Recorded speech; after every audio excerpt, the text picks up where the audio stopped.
I'm Liz Whitehead. I'm CEO of 12.5. Hi, I'm Dr. Drina Valentine. I am the founder and CEO of Integrative Management Solution. I'm Mike Houston. I'm the general manager of the Tacoma Park Silver Spring Food Co-op. My name is Carolina Rodriguez, and I am the owner of Eco Verde Mates. My name is Sam Brownell, and the business that I own and run is called Stratus Wealth Advisors. My name is Mary Ellen Flynn. I have a law firm. The name of the law firm is Andelman and Flynn PC.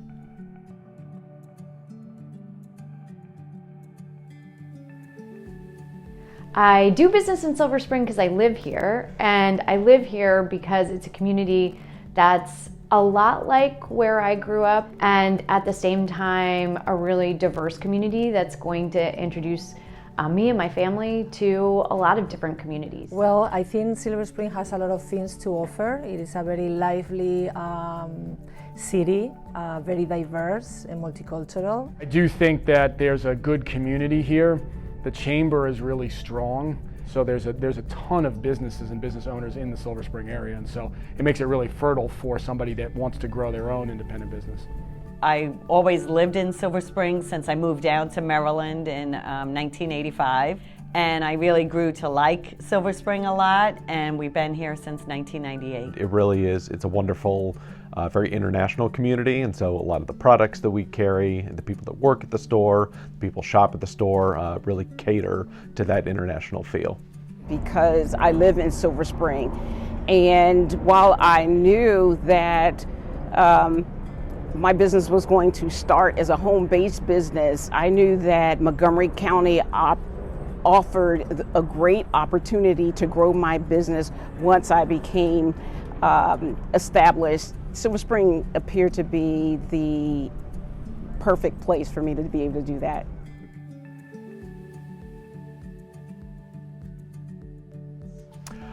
So the biggest joy of running this business is just every single day is new. We carry over 200 local vendors, so you're getting to meet brand new entrepreneurs who are graduating from farmers markets and selling to retail for the first time. Seeing business owners that actually use my advice and then are able to propel their businesses forward because of it. And so to guide somebody through from, hey, I'm thinking about doing this, to I actually did it and it didn't fall apart. That's cool. That's a ton of fun. The idea or the gratitude of being able to be my own boss, setting my own goals, growing my business through the goals that I've set, the satisfaction of supporting those business owners by using my expertise and seeing them be able to accomplish their goals. Being able to think that I am capable as an immigrant woman, I can get whatever I think that I can get, and using all the resources that there are for entrepreneurship.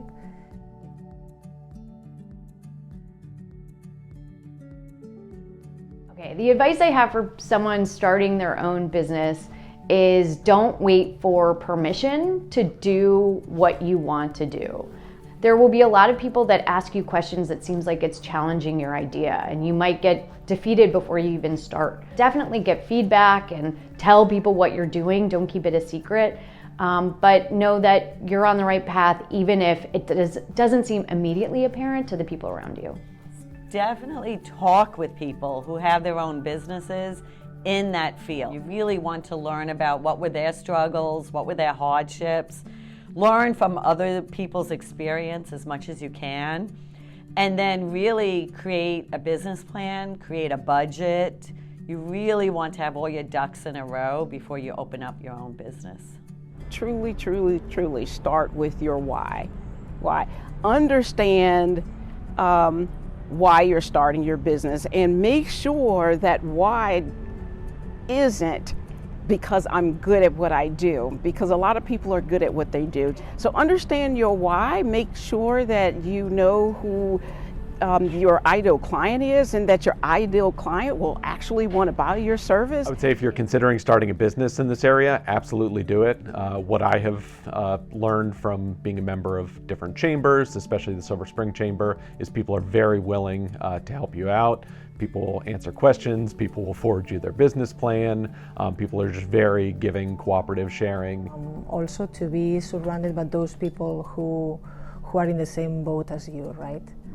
We all suffer the same pains as business owners, and it's very necessary to be supported and surrounded by people who's in the same journey as you.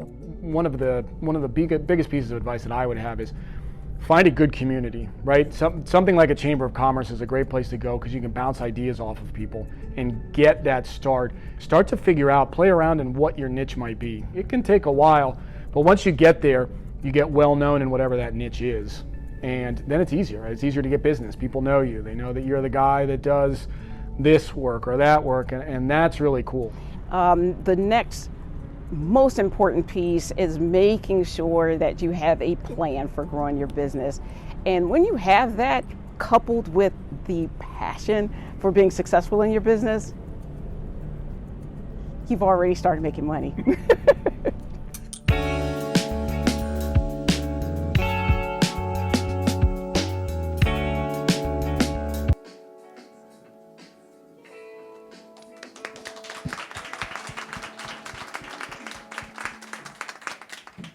That was great. Once again, thank you very much to one of the sponsors up there, Carlton Creatives. Walter Carlton has been a very valuable member of the Chamber for a number of years and is also responsible for the look of the Chamber in general. So he is the person that's helped us create our trademark and continues to do so as we move forward. For those of you who don't know me, my name is Stephanie Helsing, and I'm the president and CEO of the Greater Silver Spring Chamber of Commerce. That video almost made me a little teary. My children will tell you I cry at Hallmark commercials, but I just loved seeing all of those people on that screen who really do represent what Silver Spring is about, but more importantly, the majority of what the chamber membership consists of, which is who we have on the stage here and a number of you also in the audience. So that was a really well done piece, and I'm looking forward to getting that up on the website so that other people can see it too. So before we get started with our program, I do have a few thank yous that I would like to start with. First of all, I would like to acknowledge our board member, Debbie Keller, who is here with Capital Bank. She is the head of our membership committee and knows the chamber inside and out. So if any of you are looking to join because you've come to our fabulous event and you know that we're the best kid in town, you want to join, you go to talk to Debbie and she'll point you to Daniel and we'll make sure that that happens. More importantly, we actually have to say thank you to a partner that we've had for a long time. We would not be here without the partnership that we've had over almost 3 decades, Montgomery College. And so I do want to give a shout out to the entirety of the staff, Kim and your friends who helped put together the food and the drinks and helped this room get set up, because Montgomery College is our community college. This is where we do live, this is where we work, and this is where we play, and this is where some of the most educated, highly talented people in Montgomery County are coming out of. So it is a privilege for us to be a partner with them, and they are actually founding members of the chamber. So they've been here for 31 years with us. So thank you very much for that. And I would like to give them a second to talk a little bit more about why a program like this is so important for them. So it is my pleasure to introduce Dr. Muhammad. That's what everybody says because he's got a lovely long last name that I'm going to try not to butcher. Dr. Muhammad Kenyumi. He's actually working right now to take the place of board member Brad Stewart, who normally takes control of the TK-PK campus. And he's in Rockville, but he's actually doing double duty for us today. So I would like Dr. Muhammad to come on up here and tell us a little bit more about Montgomery College.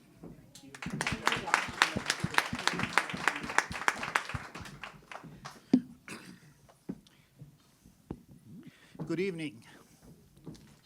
Good evening. My name is Mohammad Kanamui, and I'm Dr. Stewart's counterpart at the Rockville campus. I'm happy to step in to bring greetings as Brad is on leave this semester. It is my great pleasure to welcome members of the Greater Silver Spring Chamber. their guests, and especially the owners and entrepreneurs circle to today's panel discussion on entrepreneurship.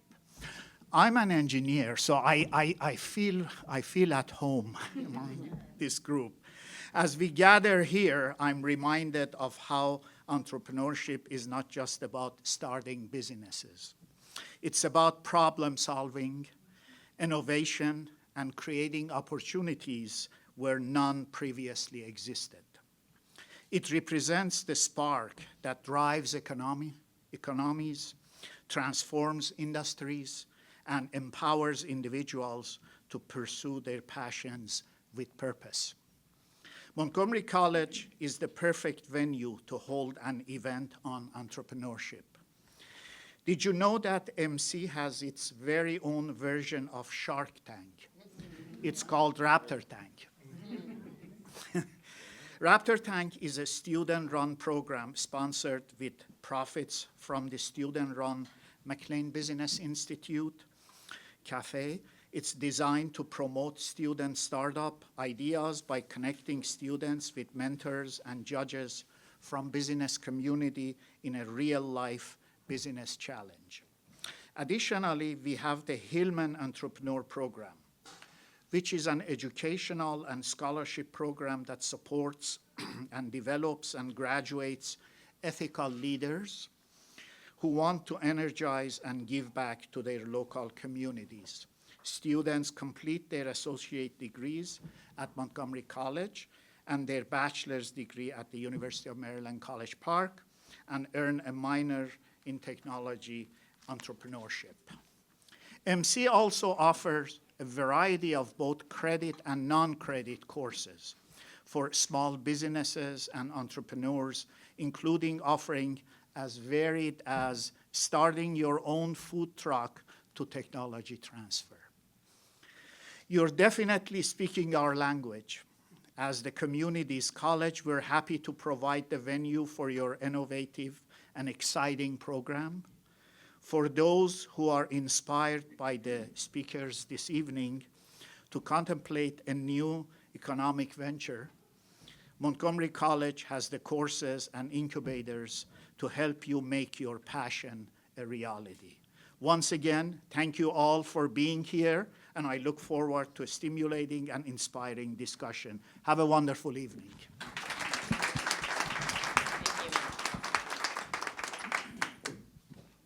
Thank you, Dr. Mohammed. That was great. You know, it's always interesting when we are holding workshops like this to kind of think about how this fits into the community as a whole. And I can say, as a parent of 3 Blair graduates, more than a majority of their friends have attended Montgomery College either through their high school program or are actually in the process of finishing degrees because they were interrupted during COVID. And so that kind of actually leads me to my next introduction. About 7 years ago, when I was actually the Director of Membership and Development at the Chamber before I became the CEO, I actually had a member join who was extremely interested in committing to the community. She really just wanted to be involved, and she also had the tenacity and the wherewithal to continue to push me so that we could do something about what are we going to do with our smaller businesses. It's a really big challenge for a membership organization to represent people like Montgomery College all the way down to consultants and single shingle folks. And so her goal was to really find a home in this chamber where we have a large amount of entrepreneurs and single shingle folks and consultants to allow them to have the same connections that other organizations felt at different levels within that membership. And so Donathan Consulting joined the chamber in 2017. About not even a year after that, we started a conversation about how we were going to incorporate these owners and entrepreneurs. And so Donathan Consulting, run by Andrea Donathan, actually sat down with us in a conference room, and that was really the birth of what has become probably the most vibrant community that the Greater Silver Spring Chamber has today. So I'm going to give a hand for that because I'm going to introduce Andrea to talk a little bit more about it. But it just goes to show you that you only need one person to get that ball started, right? And Andrea did not let that ball drop, and she kept it going. And this is the second of many annual entrepreneur and entrepreneur evenings and panel discussions that we're going to have. So thank you all very much for being here. We're really excited to have you guys participating. You're going to love what we have in store for you. So Andrea Donathan Consulting, thank you so much for everything. This is great. I've got to just give a little caveat that it has not only been me, right? Stephanie actually conceived of this group before I even conceived of it and introduced the idea to me. And we have plenty of people who help put on this show tonight, and we have multiple people who help run this. So Walter Carlton is one, Brad Eisenberg, I don't know where Brad is, he's back there, and Bruce Cotting, who could not be here tonight. So it takes a community. It takes somebody with an idea, and then it takes the rest of us to join in and help each other and support to make all this happen. So thank you so much. So I'm very excited to be your moderator tonight. I'm going to rearrange here a little bit so I can sit and grab the mic. All right, so we are recording the panel event, which is why we're using the mics. I am really excited about our panel tonight. So we have an incredible diversity of life experience on this panel. Everyone here has traveled extensively or lived in other countries, so we're bringing a wide variety of experience, just life experience. It's a broad array of industries, and everybody took a different path to entrepreneurship, and you're going to hear something about that tonight. We've got people who just started their business a year ago, and people who have been in business for a very long time. So I think you're really going to enjoy this. Let me start my introductions here. I'm gonna go in order. I'm gonna flip my page around a little bit. Just we're among friends, right? So first, at the end, we're so glad that Jason could actually make it. He just drove from DuPont Circle, probably recklessly, to get here on time, and you came in just in time to be introduced. So thank you so much. Jason owns Society Restaurant and Lounge, The Angry Jerk, The Breakfast Club, and a new venture, Domain Fitness and Performance. So Jason Muscari is a pretty private guy. If you have ever tried to find information to write an intro about him, you would discover that. He's a quiet guy, but he's doing so much. He's a very, very busy guy. He was born in Guyana. He was raised here in Montgomery County. He has a degree, I believe, in psychology from George Mason, and he played college and professional basketball for several years. So that might not say entrepreneur to you, and yet he is, by all measures, definitely an entrepreneur. So when his basketball career ended, he shifted gears. In 2007, he started his restaurant, what I call his restaurant empire, with Island Flavors in Laurel. And since then, he's opened Society Restaurant and Lounge here in Silver Spring, The Angry Jerk in Silver Spring and DC, and I believe coming soon to Columbia. Is that true? Yes, in DuPont, yes. Yep. Yeah. And the Breakfast Club has just like 2 days ago announced that they're going to open a new location in Baltimore. Yeah. So, and expanding outside of the restaurant world, because I guess he's bored, right? We don't think so. He is a partner in a new venture, which is Domain Fitness and Performance in Burtonsville. So touching on the athletic side. So what really struck me as I read about Jason and learned more about him is Jason's resilience and his sense of community. We have all had times when our lives take a turn that we don't expect, or we make a choice that turns out to be a bad one. But Jason doesn't give up. He keeps going. He reminds me of my mother that way, who was also an entrepreneur, and it's very meaningful to me. So he doesn't forget his family, friends, and community as he does what he does as well, even though he is so busy, right? For example, every Thanksgiving, Society Lounge opens its restaurant to the homeless for dinner. Actually opens a restaurant. They don't take food out. They invite people in. And that is truly the spirit of the holiday to me. So that's just one example. So please welcome Jason Muscari.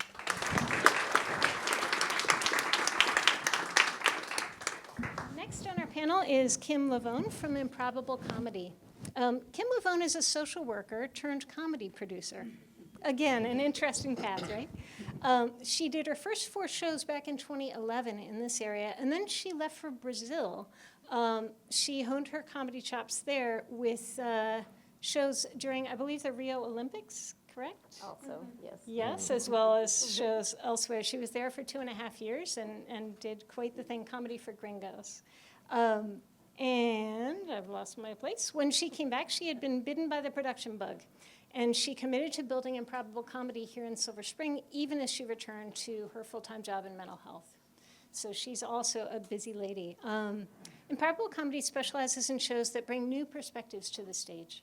She now puts on several shows a month locally while also holding down her day job as the Director of Clinical Services at a mental health clinic here in Silver Spring. The goal has been to transform the industry of comedy by giving the mic to hilarious comedians who have been underrepresented on stage. Her shows feature women, LGBTQ+, BIPOC, and immigrant comedians, as well as performers with disabilities. The themes of her shows are things like comedy as a second language, the mother of all comedy shows, and so on. You should definitely check out her website. Kim is a person who lives her values. We happen to be close neighbors. We go for walks. And she really believes in the power of family and community.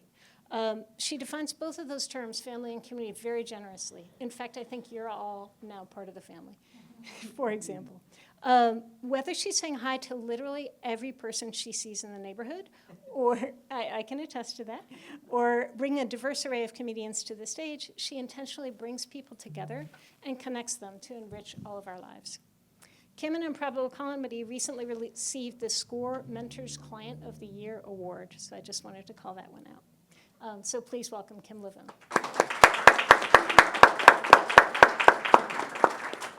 Next on our panel, we have Dauda Conde from M-Cube Labs. So Dauda comes from an entrepreneurial family. He saw firsthand the highs and lows that business owners experience. Inspired by his parents, he has developed an amazing expertise in seeing the possibilities for a business and making them real. Dauda is a local. He grew up in Montgomery County. He got his finance degree from Howard University. He took that practical background and applied it in his first business, promoting hundreds of nightlife events across the DMV. From there, having learned firsthand the power of marketing, he developed his current business, M-Cube Labs, which focuses on ROI-driven social media marketing combined with the use of AI automation. It's really cool stuff. If you've never talked to Dauda, you should grab him after the show. So Dauda combines imagination, a big heart, and a very practical approach to everything he does. As an example of his creativity and his ability to make things happen and his commitment to the community, I recently attended a fundraising event that he organized in July. It simultaneously promoted the restaurant where it was held. It introduced business owners like myself to content creators, and it raised money for a local nonprofit, Nourishing Bethesda. He's quite an incredible guy. So, like the rest of our panel. So please welcome Dauda Conde. Next is Liz Whitehead. Liz Whitehead is pretty intrepid, I gotta say. Having gone to college on the East Coast, she moved to the West Coast for her first job after college. Then she got a call from someone in New York City saying, "You're being offered your dream job if you can start in a week." Okay, she's living in Oregon. She's like, okay, let's do it. So she packed up and moved, and that was the beginning of her work in helping business owners see the value of getting certified as a diverse business owner and helping them make the most of that certification once they get it. From there, she worked internationally and nationally in the certification field. Not only that, she got her master's in international affairs with a focus on China, learned a little Chinese on the way, and, oh, by the way, had a couple of kids. So she also, like all of our panelists, is juggling a lot and doing it successfully. In 2017, Liz started her own business, 12.5. She wanted to start her business so that she could work directly with certified diverse business owners and help them build strategies to drive new business. Her clients include Fortune 500 companies who want to bring their supplier diversity education to the next level, small to medium-sized businesses who want to sell to those companies, and B Corps that are looking for business development trainings for their teams. In addition to 12.5, she also co-leads Diversity Masterminds, a course series that helps certified diverse business owners strategically leverage their certifications. Please welcome Liz Whitehead.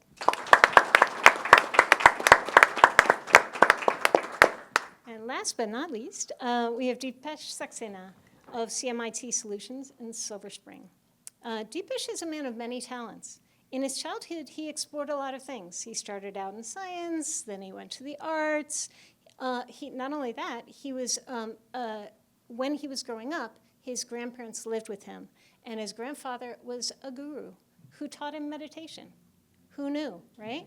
Again, we've got some interesting paths here. He tried. So I know Deepesh pretty well, and he's told the story that as a child he did not see the value, but as an adult he looked back and really saw the value, right? How many of us have had that experience? So learning meditation did have a big impact on his life perspective, which I know we'll hear about tonight. So he did science, arts, etc. He finally settled on finance and eventually IT for a career. So he started out as a chartered accountant in India. That's kind of like a CPA in the US. He served as a senior auditor for Ernst & Young in Dubai, but soon shifted to ERP consulting in IT. Then he moved to the US and he worked in IT consulting and eventually corporate IT leadership. 1 year ago, he started his managed IT and cybersecurity business to provide IT services to small and medium businesses. So I think he's our newest entrepreneur on the panel. That all sounds really dry.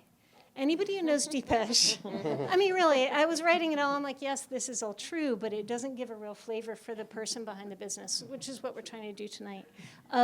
Anybody who knows Deepesh knows that he takes a very mindful and spiritual approach to life and to business. For Deepesh, entrepreneurship is about freedom, and work is inseparable from life. Living in the now motivates him in his daily life. And I'm sure we'll hear a bit about that. So please welcome Deepesh Saxena.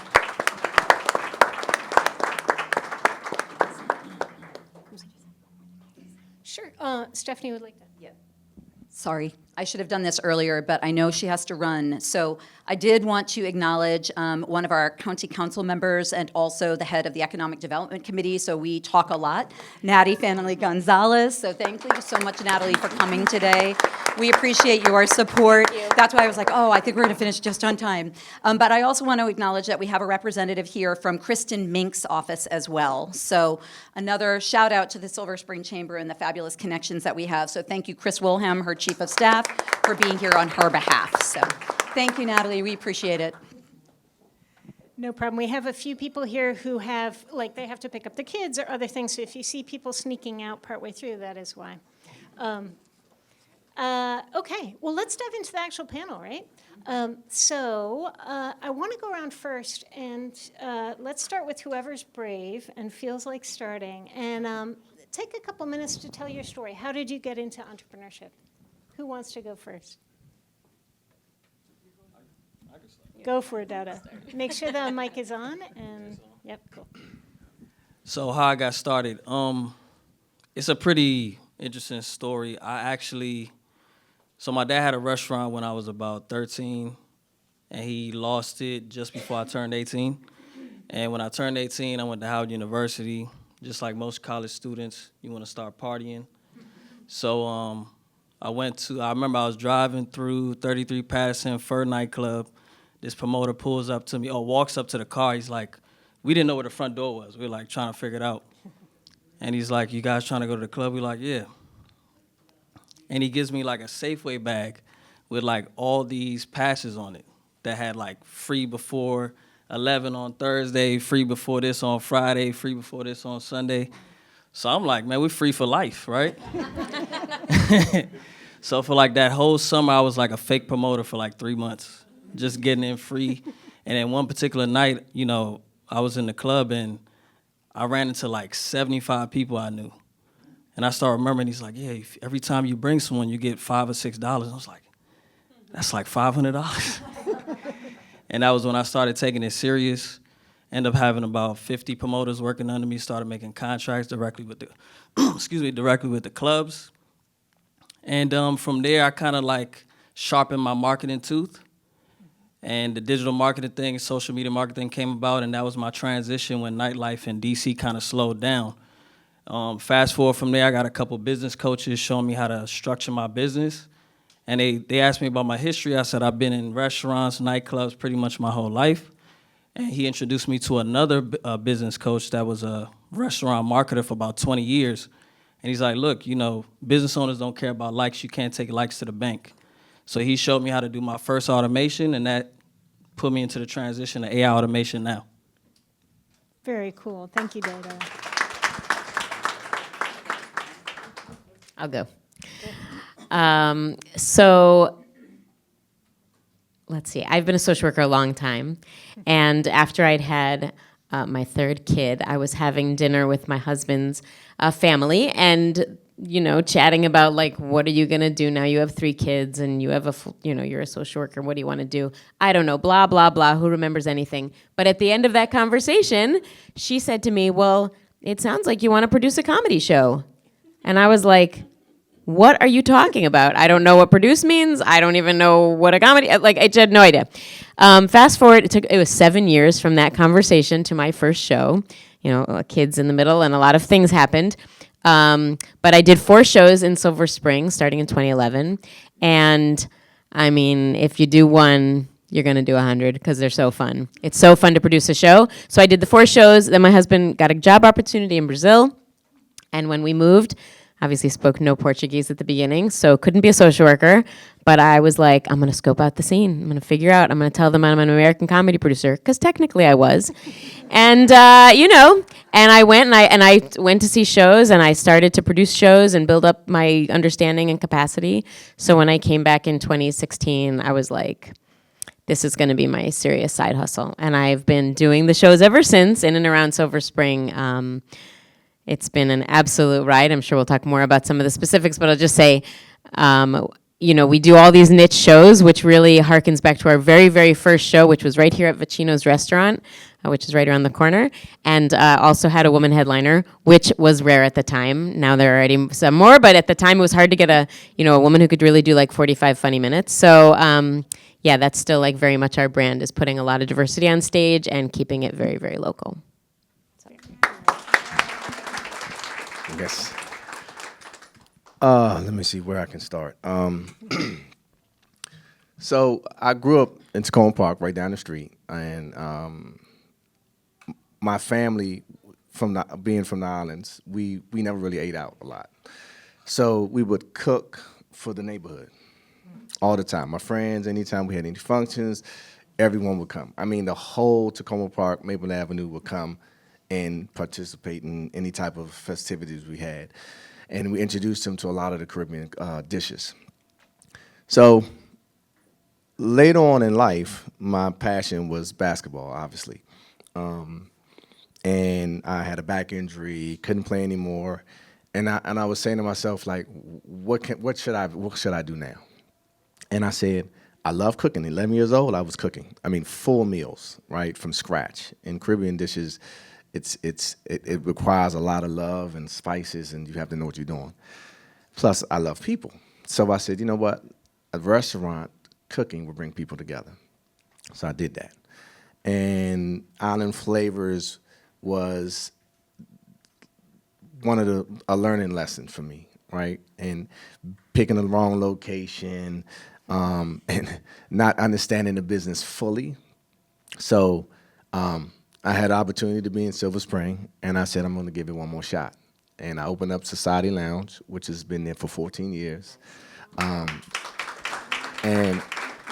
I started to really understand the business. And so the opportunity during COVID, the Big Greek cafe to move down the street. And so I said, okay, well, I'll take it. They came to me, said, Jason, you're very successful. Would you want to do something? I said, you know what? I'm going to bring the same island flavor thing that didn't work, call it something else, which is the Angry Jerk. And as you can see, I have socks and everything. But so that's been for 3 years. And then maybe 6 months later, had the opportunity to do the Breakfast Club. And in my brain, I said, okay, Jason, you got 3 restaurants. Do you want to compete with each other? I said, you know what? Let me brainstorm. I'm very good at creating certain concepts. So I said, I'm going to do a brunch spot, all-day brunch, breakfast situation. Expectations had closed at the time. We had no breakfast. Breakfast Club is doing extremely well. And going on 2 years, and a lot of, and we can get more into that, the specifics later, but I had opportunity to do something in DuPont Circle, which has been open for 2 months now, and it's doing extremely well. And Columbia will be open in 2 weeks. And like she said, the gym is coming. But That's why you're so busy. but that's why I'm in the restaurant business, and there's a lot more to come from that.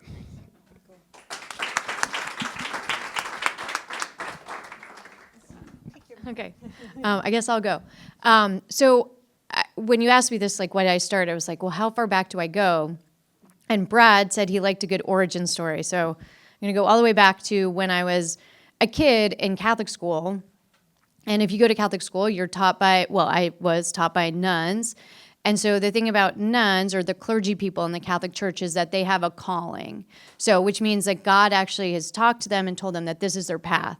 And I was terrified of having a calling. I was like, ooh, I hope I don't have to do that. But like what it also instilled in me was that I needed to live a life of service. Like that did seep through. The whole like being a nun thing didn't, but definitely I was like, I need to be of service somehow. And so fast forward, Andrea told you I was in Oregon, I moved to New York. And I was constantly looking for somewhere where I could help people. And so I was looking, right? I went right the do-gooder path to making the least money possible for an organization. And I realized, like, I was helping the organization, but I didn't feel like I was helping people. Like, it was a good organization. I stand by it. But I was like, I don't feel like I'm doing that. So moving to New York, I thought I was going to get to do that. And I was like, I did for a while, but then there was just too many people. I couldn't do what I wanted to do, which was really hands-on. And as I kept going to different dream jobs, right? No such thing. I realized I was like, no one else is seeing it this way. Like entrepreneurs need what they need, when they need it, and a way that they can action it. Like a 2-hour workshop is not going to get them through. What they need is somebody to be able to call and say, this is where I am now. What do I do next? So that's why I started my company, and I specialize in certified diverse businesses. But it all started with that 7-year-old girl terrified that God was going to talk to her.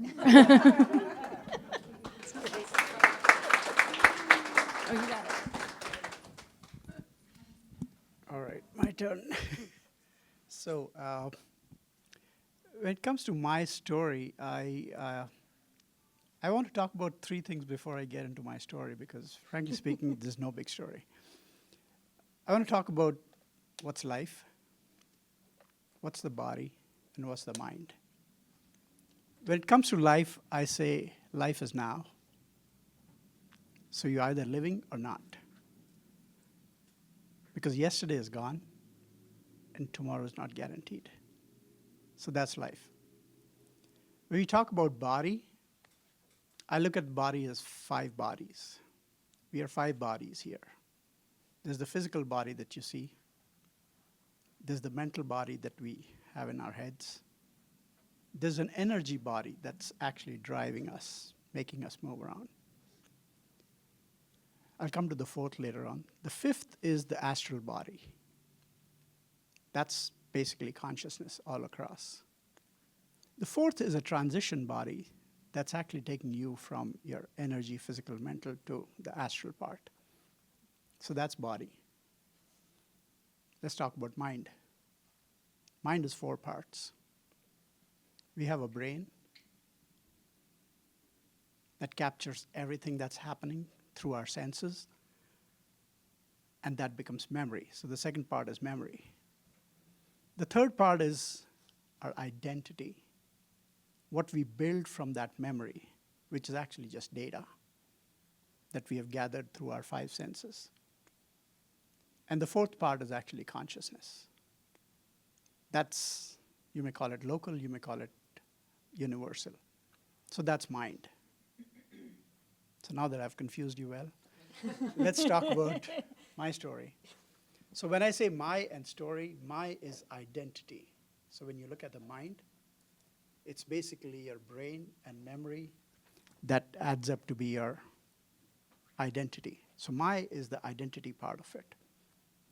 Story is the memory part of it. It's what you've gathered all across. So, and we have its brain, which is brilliant. It can make any story. It can put the data as you want, in any which way you want, and make up a story. So I need to make up a story for entrepreneurship. I was going to say, are you going to make up your origin story? And I can make up that story in any which way you want, but it's not going to be different from what Andrea told you. That's the story that what happened in my life and how I got into this. What I would talk about is a technology which incorporates all this mind, body, life, which I call as human technology. It's this thing that we see. It's actually the best technology that will ever be invented or created. There's never going to be anything better than this. So that's the technology that we need to know about, which is what really helped me or really was instrumental in entrepreneurship. So when we talk of entrepreneurship, in my mind, it's about freedom. And now freedom can be freedom from what we typically think about, freedom from my job, from my previous boss, from doing what he asked me to do. It could be freedom which is all external. But I think the real freedom that humanity as such is looking for is freedom from our minds, our mental body that I talked about. That's the biggest cage or the most complex cage that we are in. So when I was pretty much looking for entrepreneurship, it was more about that freedom. Actually, that's what drove me into or helped me into getting into entrepreneurship, is because I could free myself from that mental body. So it was a mental freedom that really helped to understand or to take on, because entrepreneurship is not easy. It's a lot of things happening together. It's a lot of engagement, as I call it, because engagement is life, because life is now. And if you're not engaged now, you cannot be engaged in the past or in the future. But typically, we are engaged in the future. We have ambitions, we have goals, which are all in the future, which you don't know are going to happen or not. The only thing you can do is now. So that engagement now is all about entrepreneurship, because if you're engaged in the now, you will do whatever it takes, which is what is expected from an entrepreneur. Amen. You may be marketing, you may be selling, you may be delivering, you may be doing anything. The engagement has to be 100% or even more at times. So that's my entrepreneurship That's your story. origin story. Do you all see why I said my intro sounded all dry and that wasn't really giving a good picture of Deep Fish? So, thank you. No, it's good context, I think, because I think we all agree that this is one of the hardest things you can do, right? This is not the easy way to make a quick buck, is all I could say, but is also one of the most rewarding things you can do. So let's get into some questions here.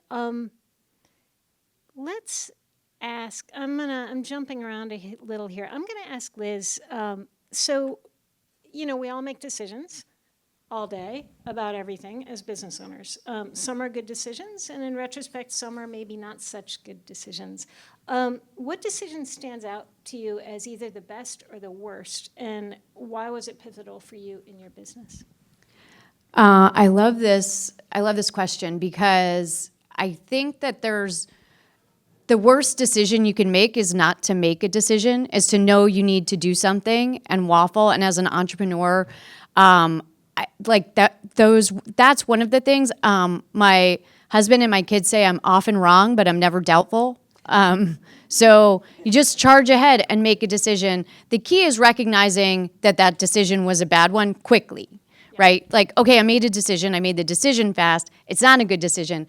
I need to recognize that fast. And so I think if I can think of an example, when I started out, I didn't know Dauda, and I was like, okay, I'm going to buy this really expensive automation for my company that's going to send out all my emails. Like, I'm basically never even going to have to talk to people. I'm just going to send these emails out, and people are going to just I'm just going to be picking up orders on the phone. It's going to be great, right? And so I bought it. It was expensive. I didn't use it correctly. There's probably nothing wrong with the technology. The problem was the user, but but I realized it pretty quick. And then I called Nicole Krug, who a lot of us know. Co-founded this group. Who co-founded Kudos to this her. group. And she said, you bought the Corvette before you knew how to drive.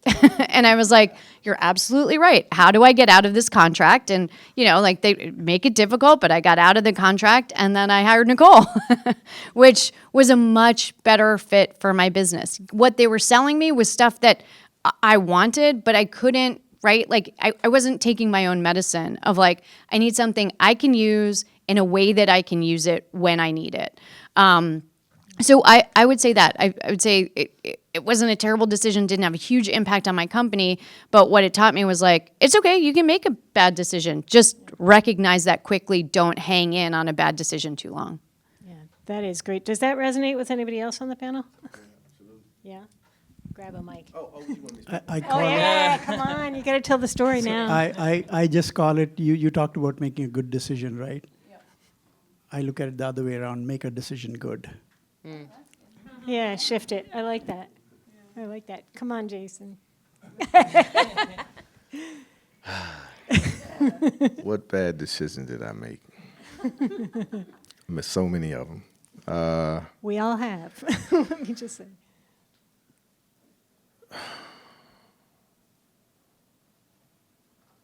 Can I share one while you're thinking? Yeah, go ahead. I'll just say our first show that we did, I said it was a Vicino's restaurant. And I went, I was really looking for venues. There still are not a ton of venues, for like a mid-sized comedy show. But I went to, and I said, I've got this great idea. I'm going to bring a lot of people. I knew I would bring a lot of people. I was confident about that. I knew a lot of people. I was talking it up. And I was really confident about the comedians. And we show up at the venue. He's super nice. He's like, you can do it downstairs. I was like, I'm not just going to bring 55 people. I'm going to bring 55 people twice. He was like, okay, all good. But I think he just didn't believe me. Maybe nobody believed me. But we did indeed have 110 people in like an hour and a half. And of course, they were all like wanted to be supportive. So they all wanted to order a full meal and a drink and whatever. And at a certain point, they just stopped coming down. They stopped bringing food down. They ran out of food, right? They ran out of food. They stopped bringing the wine down. Comedy, amazing. Venue, I think they were overwhelmed. So it was a lesson for me in like really believing in myself. Like if I think I'm going to pack a room, everybody has to be on board with that room being packed and with all, all the things have to happen correctly, but at least the comedy, great. Not the other part, so. Okay, now I remember one. So when I first opened up Society, I just thought I was a machine. So I would answer the phone, I would try to book events, I would do a whole bunch of stuff. And then it started to get overwhelming. And I remember start seeing bad reviews just everywhere. And not responding to, someone wanted to do a birthday party or they just wanted to book a party of 5. It was coming from so many different places, just people just calling. And I'm a very popular guy in this neighborhood. So I would be answering the phone, I would be meeting people, and I couldn't juggle it. So I realized that I had to put someone in that position to make sure that things went smoother. So that's my bad decision. Yeah. And again, like Deepesh said, you kind of shifted it, right? You're like, okay, how do we solve this? How do I solve this? We don't give up, we solve it. Yeah, you don't give up, you solve it. And obviously things got better and it was smoother. Yep. Yeah. I love that story because it talks about something that I think we're also all familiar with, which is learning to be an entrepreneur, because you can't really learn it until you're in it, right? You can take all the classes you want, but until you're really in it. So I wanted to ask Kim this question. We all get a lot of help from friends and colleagues. We take classes, we do all kinds of stuff like that, and yet we still don't know important things when the situation arises. Kim, what do you wish you had learned earlier in the game? I thought about this when you mentioned this idea of what I'd learned, and I was thinking of something that I've thought a lot about in the last year, which is, I think when you start a business, certainly I was like this when I started, I thought, I just have to find as many ticket buyers. That's my customers. I have to find them and make them happy, and those are my customers, and I have to provide great customer service. And I love that. I love making people feel welcome. I want them to come in. I want them to be like relaxed and feel welcome. And I think as I've grown this business, which is my goal, is to grow it, of course, much bigger than me. I've realized that my venues are my customers, and my vendors are my customers, and the people that sell me cups are my customers. And we have this festival coming up next March, and like my sponsors, those are my customers. And I want everyone to feel good and be happy that they are working with us. And all of that customer service isn't just my ticket buyer, it's like all the people. And I think thinking of it that way makes it actually a lot easier to fill the room, because then I have all these people who are happy to work with us and happy to spread the word. So I would say that's been a learning point for me. Yeah, I love that. It's the power of bringing people together to help the whole thing happen, right? Yeah. Does that resonate with others? Everyone's like, yeah. Any stories you want to tell? I made Jason tell his. Somebody else can tackle this one. I mean, I could talk about things I would have, or things I wish I knew in the beginning. Yeah. So when I was transitioning from nightlife into digital marketing, I literally would go up to businesses and be like, I used to pack out this club, so I could probably do the same thing for your barbershop. And they were like, it's all the same. Yeah, they're like, yeah, nah, I don't think it works like that. So I spun my wheels for a long time, and I finally decided, back to the first question, to get a business coach. And to piggyback off of that, the word decide, I don't know the full definition, but it means to kill all other decisions, right? Like suicide. So I just needed to make a decision. I made a decision to get that coach. And if I had done that like 3-4 years earlier, I'd probably be in a better place than I am now. Mm-hmm. So, that's probably my big takeaway from what I could have learned or did differently in the beginning. That makes a lot of sense to me. I'm resonating a lot with these folks, so hope you all are too. That leads me into actually a question for Dipesh, because, we've all had all these life experiences that we're bringing to our business. And as you said, we're bringing our whole selves. We're bringing our personal life, we're bringing our work life. It's all leading into what happens in our business. What is one life experience you could name that has really affected how you run your business and helped it be more successful? So I think my perspective would be more about actually understanding what is thought. Why am I not surprised? We're going to hear some philosophy. Come on. So, yeah, we all call it philosophy, but that's real. It is real. It's real. Yeah. So thought, understanding how we think and why we think and how that comes up is really important, because then you really understand yourself. Mm-hmm. And that's the only thing you can understand ever in life. Because if you understand yourself, you don't need to understand anything else. How is that? It becomes easier to execute, because then understanding yourself or having that life experience or knowing what thought is actually gets you in the present, in the now. Mm-hmm. Unless you don't know what thought is, you are never going to be in the now, because we're all used to living in the past. If you look at what I am or what we are as a person, this is all past. It's gone. My thought was there sometime. It's still in my head, but it's past. There's nothing new about it. All we can do is live in the present now. And if we can understand thought, you would live in the present. And that experience would actually engage you into everything that's happening.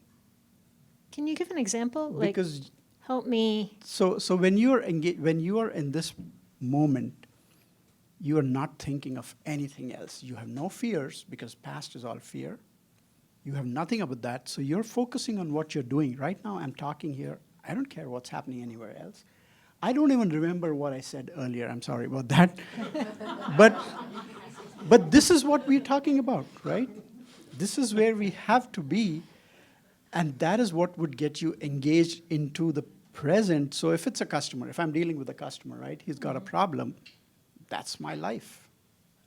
I don't need to care about anything else. I will do whatever it takes to get that customer to solve his problem. maybe I'm doing marketing. I would do anything that's required to get the marketing message out. So that's what engagement is all about. And I think that experience for me, when you understand thought, you get to know, I talked about the mind, right? You have a brain, you have data that you're gathering from your 5 senses, which is becoming your memory. And that memory is actually only used to create an identity for you. And that identity is interfering with everything that's happening, because when you get to engage with something, it's your past thoughts that you're keeping you away from doing what is required. A lot of times, we say we are double-minded, or we say, hey, we don't do a lot of things because of the fear of missing out. But that's a fear. And the fear is coming from the past, which means you're not engaged. You're not in the now. True. So that's how I think understanding thought is really important.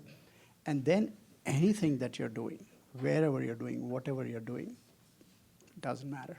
You will do it way better than all the plans that you put together, all the theories that you've implemented.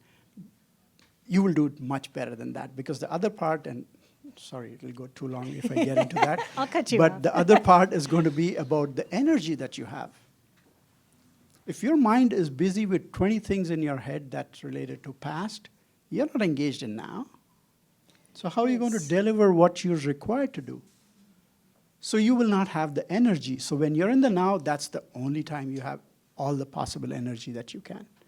So that actually gets you much more better results than what you would do with a plan, because a lot of times you're just following the plan, which helps in a lot of ways. I'm not saying that's wrong, but that helps in a lot of ways. But when it comes to living or life or because those experiences matter a lot when you're executing. Because at that point, you may have checklist of 20 items that you remember and you want to check off, but when you're in that moment, how many of them are you going to remember? Yeah. Your life experiences are going to take over and make you do what you have to do. And that's when it matters that you're doing what you're engaged in, when you're in the now. So That is resonating. Liz, yeah. So I don't know if this is exactly what you were getting at, but when you were talking about identity getting in the way, I think it can happen in a couple ways for entrepreneurs. One is like the way Jason was saying it, where he's like, I'm the best person, I'm the popular person, I'm the best person to be doing this. And you probably were, but you can't be the best at everything at the same time. And so that identity of like, I can do this, I can do it the best, it's too much trouble to train someone. I think a lot of us get into that. And then on the flip side too, like being like, well, I'm the CEO, so I don't do that. Or I don't do this because I'm the boss. Like that can get you into trouble too. So I think, I don't know if that's exactly what you were saying, but that this is a problem that needs to be solved right now. Am I the person to do it, or do I need to delegate it so I can solve the next problem? So I think that's a constant struggle that we all have. Yeah. I have a perspective on that too, because as a consultant, I know I'm not supposed to. Let me just. You're allowed to talk. I'm allowed to talk. Talk, Andrea. Please do. So I'll make a plan, right? I've got a client, I've got a big meeting, it's really important, I really want to impress them, I have it all in the head, and I walk in the room, and the situation is not what I thought it was, right? How, everyone's nodding, right? And if I stick with my plan, now I'm like torn, like, do I stick with my plan, and I'm agonizing, like you said, all that fear, all that, they're not going to be impressed with me, I don't have a plan for this new situation, oh my gosh, and if I just let it go and be in the moment, what do they need from me right now? What can I do to help them right now? It's going to go a lot better, but it's so hard to let go of all the planning that I've done, right? Like, yeah, that's my life. Yeah. that's thought, that's fear. Yes. So I really appreciate your comments. So let me switch gears for a minute. We messed up your plan. No, not at all. Not at all. I was trying to think, can I gracefully segue to the next topic? Not really, so I'm just going to segue. Hey.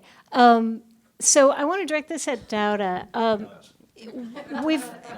Unless Jason wants to, no. Yeah, He's trying to be prepared. I scared you, huh? Okay. So we've all had moments as entrepreneurs, I bet, if we're honest, where we wonder if we should just give up our business and get a regular job. You know, is this too much pain? Am I good at this? Am I good enough? Can I do this? I'm wondering, Dada, what keeps you owning a business as opposed to going to get a 9 to 5? What keeps you in this? That's a good question. So I've actually had a job for almost as long as I've had a business, probably 3 or 4 years difference. So I've been in a situation where you're looking at your check and you like, yeah, I made more than this in my business, I'm out. Or where you had your business, like when I was in nightlife and that kind of fell off and your bank account is struggling. You're like, I gotta get a job. Or when you're doing both a job and a business. I think that if the idea comes to you that you have to ask that question, the answer is not versus or opposed, it's really and. Because you wouldn't really think about that if you didn't need the finances to get that job. I also think one thing in that perspective that most people don't talk about is passion too. Because some people actually have jobs that are stress relievers and not stress producers. Some people have jobs that saves lives. Some people have jobs that they really enjoy. It's like a family. So if you have that situation too, it's not really whether you should not do the job. I think you should do both. And if you're in that situation, I would say you need to find a business that you can incorporate what you're passionate about in the business. So you'll see a lot of people that are bartenders, they end up owning a club. You'll see people that they were in social work, they end up having a charity or a social component of it. Yeah, exactly. You know, or they were athlete and they end up having a gym. You're always gonna go back to your passion. So whether it's finances or passion, you really gotta, if that thought comes to you, you gotta do both. Don't worry about people, we like the stories, I used to go in trash cans and eat out of ramen noodles, and those are good stories, but the reality is if you look at the top 100 entrepreneurs of any modern generation, they all had jobs. Most of them had jobs. So that's the perspective